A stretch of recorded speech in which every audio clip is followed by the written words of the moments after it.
क्या आपके साथ भी कभी ऐसा हुआ है कि श्री राम प्रभु का नाम लिया आपने और भगवान बजरंगबली आपके समीप आ गए हो? या आपने कभी भी भगवान को फील किया हो, हनुमान जी को फील किया हो, श्री राम प्रभु के नाम की ताकत को फील किया हो? तो आज इस वीडियो में मैं अपना अनुभव आपके समक्ष रखने आया हूँ और वो सिर्फ मेरा अनुभव नहीं है, वो आप सभी का भी अनुभव है। लेकिन आप सभी ने कभी नोटिस नहीं किया, हमें अक्सर ऐसे अनुभव होते हैं, बिल्कुल होते हैं, मुझे भी होते हैं, आपको भी होते हैं। लेकिन कई भक्त क्या करते हैं, उनको इग्नोर करके चलते हैं। वो उनको बड़ा ही कैज़ुअल समझते हैं कि हाँ, ये तो नॉर्मल सी बात थी, हमारे साथ बीत गई, ठीक है। लेकिन वो नॉर्मल बात नहीं होती।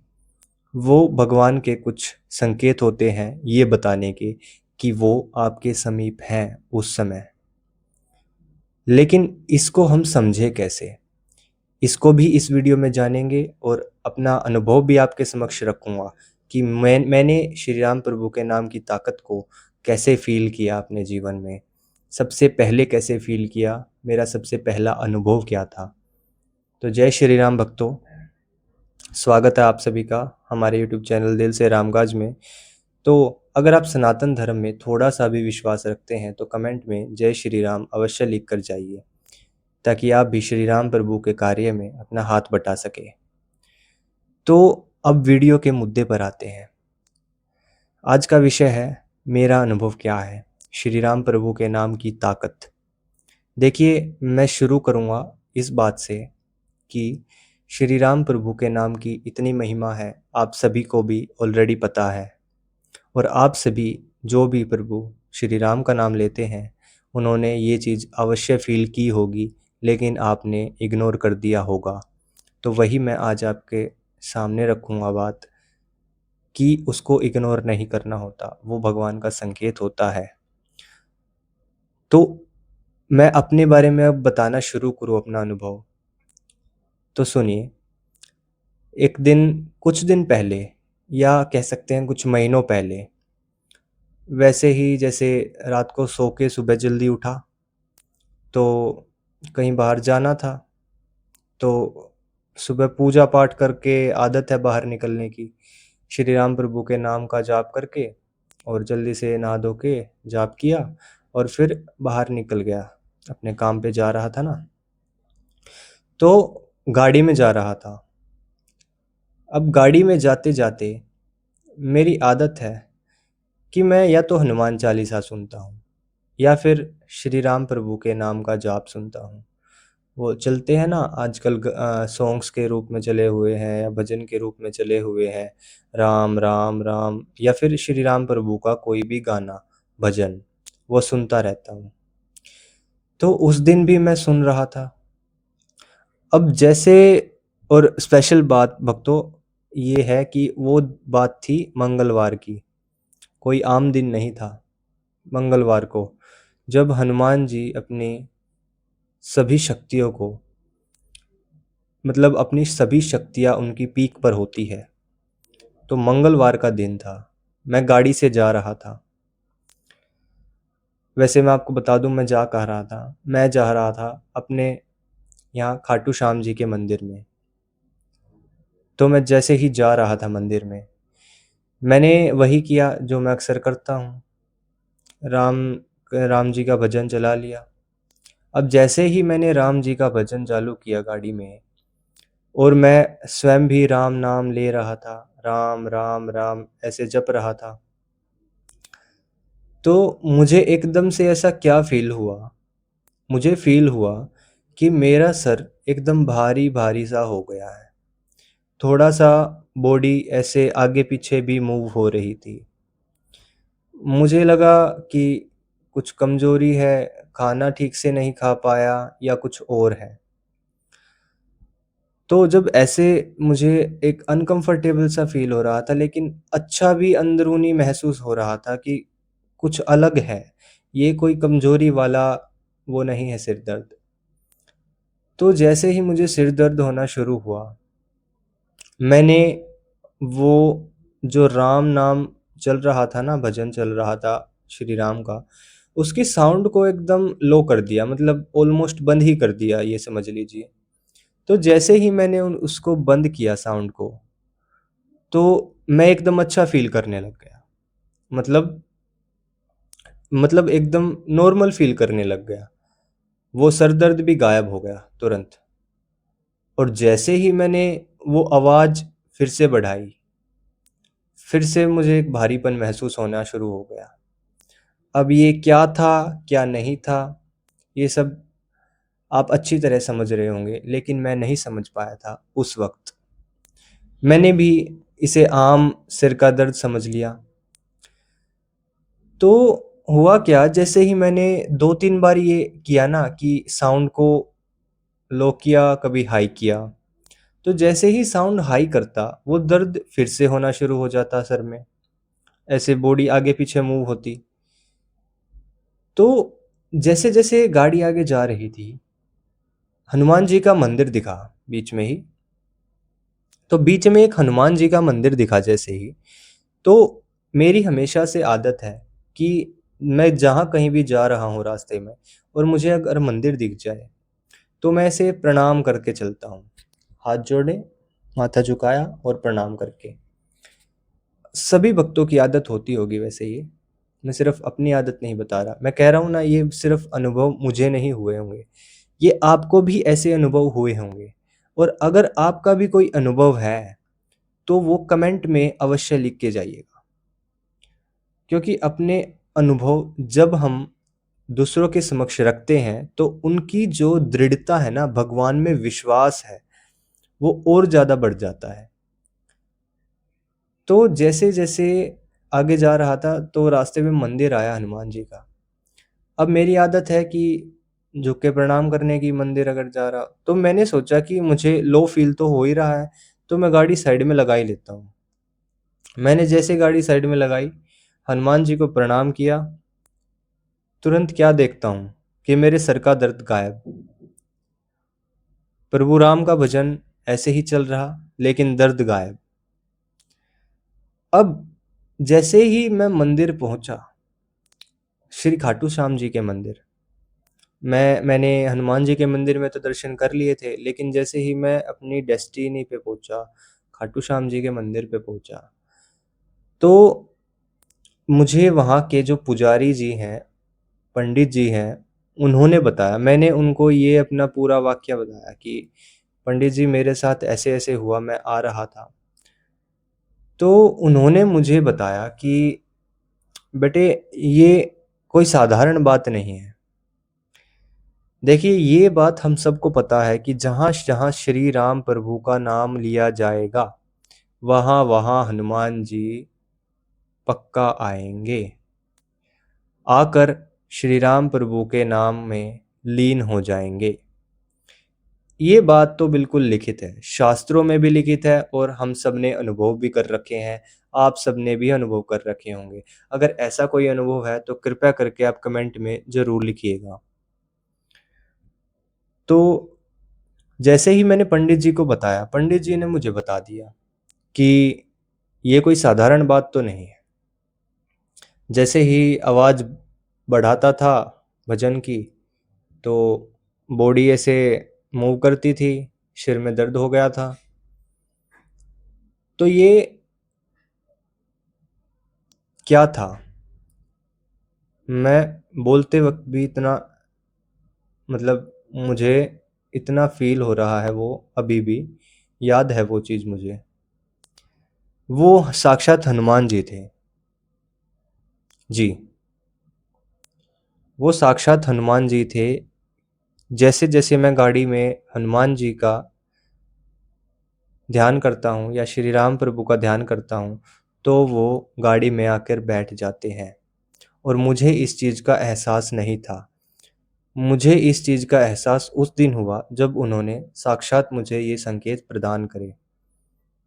ये संकेत था उनका कि जहाँ-जहाँ तुम मेरा तुम मेरे प्रभु का, श्री राम प्रभु का नाम लोगे, तो वहाँ मैं अवश्य आऊँगा उनका नाम सुनने, तुम्हारे साथ बैठ के कीर्तन करूँगा, नाम जप करूँगा।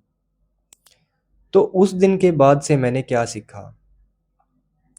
उस दिन के बाद से मैंने सीखा कि मैं अपने गाड़ी की जो साइड वाली सीट होती है ना, कंडक्टर साइड वाली सीट, वहां पर हनुमान जी के लिए वो सीट हमेशा साफ करके ऐसे ही खाली छोड़ देता हूँ। जब कभी भी बाहर जाना होता है तो वो सीट मैं खाली छोड़ देता हूँ। देखिए, उस दिन मैंने वो सीट खाली नहीं छोड़ी थी। जब मंगलवार का दिन था, मैं खाटू श्याम जी के मंदिर जा रहा था। उस दिन मेरा बैग वहां रखा था, इसलिए प्रभु को कोई जगह नहीं मिल पाई। हाँ, वो सूक्ष्म भी हो सकते हैं, वो कितने भी विशाल भी हो सकते हैं, मानता हूँ, लेकिन एक भक्त के सामने वो, मतलब वो एक भक्त ही मानते हैं खुद को, तो भक्त और भक्त वो आपस में दोस्त ही मानते हैं एक दूसरे को, इसलिए वो ज़्यादा प्रेफर करते थे। मैंने सोचा कि उनके लिए वो सीट खाली कर दूं, हमेशा जब भी बाहर जाऊं उनके लिए खाली छोड़ दूं और साफ करके रखूं बिल्कुल। उस पे ना तो बैग रखूं, क्योंकि उस दिन बैग रखा था उस सीट पर तो उनको बैठने की जगह नहीं मिली। वो आनंद से श्री राम प्रभु का भजन नहीं सुन पाए उस दिन, इसलिए उन्होंने कोशिश की कि वो कहीं पर आकर बैठे। और जैसे ही उनकी प्रेजेंस मुझे फील हुई, मतलब हनुमान जी तो हनुमान जी है, उनके आगे कोई भी बलशाली नहीं है, वो सबसे बड़े बलशाली हैं। उनका इतना सा भी ओरा कोई झेल नहीं सकता, इतना ज़्यादा ओरा, पॉजिटिव एनर्जी, क्योंकि बाल ब्रह्मचारी रहे हैं हनुमान जी। तो हम तो उनके आगे चींटी भी नहीं है, चींटी भी बहुत बड़ी चीज़ है उनके आगे, बोल दी मैंने, चींटी समान भी नहीं है। उनका तेज इतना है, इतना तेज है, वो अगर प्रेजेंस भी ना दिखाए ना अपनी, वो अगर उपस्थित भी ना हो, तो भी हमारे ऊपर वो शक्ति आ सकती है। मैं ये बिल्कुल नहीं कह रहा कि हनुमान जी की शक्ति उस दिन मुझ पर आई थी, नहीं आ सकती, हमारी इतनी औकात नहीं है। उनको भी पता है ये बात कि जो उनके भक्त हैं, जो उनकी सेवा करना चाहते हैं, प्रभु राम का नाम जप करते हैं, वो राम के नाम से ही खुश है। वो किसी पर ऐसे प्रवेश नहीं कर सकते आकर, उनको पता है सामने वाला नहीं झेल पाएगा, बिल्कुल भी कोई भी नहीं झेल पाएगा भाई, कोई भी। वो साक्षात शिव जी के 11वें रुद्र अवतार हैं। तो इससे हमें समझ में आता है कि जब भी हम राम का नाम लेते हैं तो हनुमान जी अवश्य प्रकट होंगे। देखिए, आपने कभी भी ये चीज़ नोटिस की है कि ये तो सबको पता ही होगा कि हनुमान जी सभी देवी देवताओं के, भगवानों के, स्पेशली श्री राम प्रभु के, माता सीता के प्रहरी है। प्रहरी मीन्स सिक्योरिटी गार्ड। वो उनके बाहर खड़े रहते हैं, दरवाजे के बाहर सिक्योरिटी देते हैं, ताकि कोई अंदर आसानी से ना जा सके। अंदर वही जा पाएगा जिसकी अप्रोच होगी। हमेशा कहता हूँ, किसी एक भगवान की अप्रोच बनाकर रखिए, किसी एक भगवान के पीछे अपनी पूरी ज़िंदगी लगा दीजिए, बाकी किसी को बुरा नहीं लगने वाला है। ये पैटर्न इसी तरह बनाया गया है।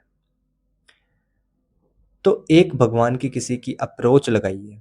अगर आप श्री राम प्रभु की, साक्षात श्री राम प्रभु की अप्रोच लगाते हैं तो हनुमान जी के आप फेवरेट हो जाएंगे सदा उम्र। आपका हर काम करके देंगे आपके कहने से पहले, पैसा बरसा देंगे, ऐश्वर्य बरसा देंगे। लेकिन हमें ये सब नहीं मांगना उनसे, हमें मांगना है उनसे श्री राम प्रभु का प्रेम रूपी रस। वो मिल गया तो हनुमान जी मिल गए, हनुमान जी मिल गए तो सब कुछ मिल गया। तो हनुमान जी सभी देवी देवताओं के सिक्योरिटी गार्ड हैं। ऐसा कोई मंदिर आपने देखा है जहां पर हनुमान जी ना हो? अगर देखा है पहली बात तो आपने देखा ही नहीं होगा, क्योंकि ऐसा कोई मंदिर बना ही नहीं। लेकिन अगर आपने फिर भी देखा है तो कमेंट में बता दीजिए कि आपने देखा है, और अगर नहीं देखा है तो भी लिख दीजिए कि ऐसा नहीं है। हनुमान जी सभी देवी देवताओं के प्रहरी माने गए हैं, सिक्योरिटी गार्ड हैं। तो बस इतना ही कहना चाहूँगा, ये था मेरा अनुभव। और मैं इस चीज़ को लिख कर दे सकता हूँ कि आप सभी ने भी जब जब श्री राम प्रभु का नाम लिया है, अवश्य ऐसे अनुभव हुए होंगे। लेकिन कई भक्तों को नहीं समझ आता, वो इग्नोर कर देते हैं, वो उसको हल्के में लेके चलते हैं कि ये तो नॉर्मल बात है। नहीं, वो नॉर्मल बात नहीं होती, वो भगवान के संकेत होते हैं। इन संकेतों को समझना सीखिए। इसलिए कहता हूँ ध्यान लगाइए। सभी मिलकर ध्यान लगाएंगे ना, तो वो ऊर्जा कनेक्ट हो जाएगी। ध्यान एकाग्र हो गया तो भगवान तक आसानी से पहुंच जाएंगे।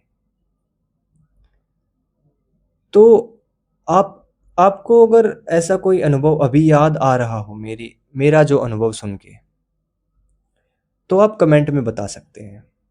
और पक्का आपको ऐसे अनुभव हुए हैं, आपको पता भी है, लेकिन आपने उनको हल्के में लिया है, तो उनको हल्के में ना ले। अब अंत में एक ऐसी चीज बताता हूं आपको। जब भी आप श्री राम प्रभु का नाम लें, मतलब मन में जाप कर रहे हैं या पूरा दिन जाप कर रहे हैं, तो ये चीज मायने नहीं है। लेकिन मैं उन भक्तों के लिए कह रहा हूँ जो श्री राम प्रभु की नित्य सेवा करते हैं, नित्य उनका पूजन करते हैं, सीताराम प्रभु का नित्य पूजन करते हैं। पूजन करने से पहले हनुमान जी को अपने पास बिठा लीजिए। अब आप पूछेंगे कि कैसे उनको अपने पास बिठाया जाए। देखिए, उनको अपने पास बिठाने की एक विधि बताता हूं आपको। एक लाइन याद कर लीजिए। वो लाइन इस प्रकार है कि अगर आप कथा कर रहे हैं तो कथा, कीर्तन कर रहे हैं तो कीर्तन। तो मैं कथा के उसमें बताता हूँ। कथा प्रारंभ होता है, सुनो वीर हनुमान, आकर आसन लीजिए, तेज पुंज बल धाम, जय सिया राम जय सिया राम जय सिया राम। ये अगर आपने बोल दिया ना पूजन से पहले, इस चीज की गारंटी है कि वो साक्षात प्रकट हो जाएंगे। लेकिन हाँ, उनके लिए एक आसन लगाना जरूरी है, वो आसन पर आएंगे हमेशा। जैसे गाड़ी की सीट पर बैठना पसंद है ना उनको, तो आसन पर बैठना उनको पसंद है। तो सिर्फ इसी लाइन के साथ मैं वीडियो का अंत कर रहा हूँ। तो अगर आप चैनल पर नए थे तो चैनल को सब्सक्राइब कर लीजिए, वीडियो को लाइक कर दीजिए, कमेंट में जय श्री राम लिख दीजिए। जय श्री राम, जय सनातन धर्म, जय गौ माता।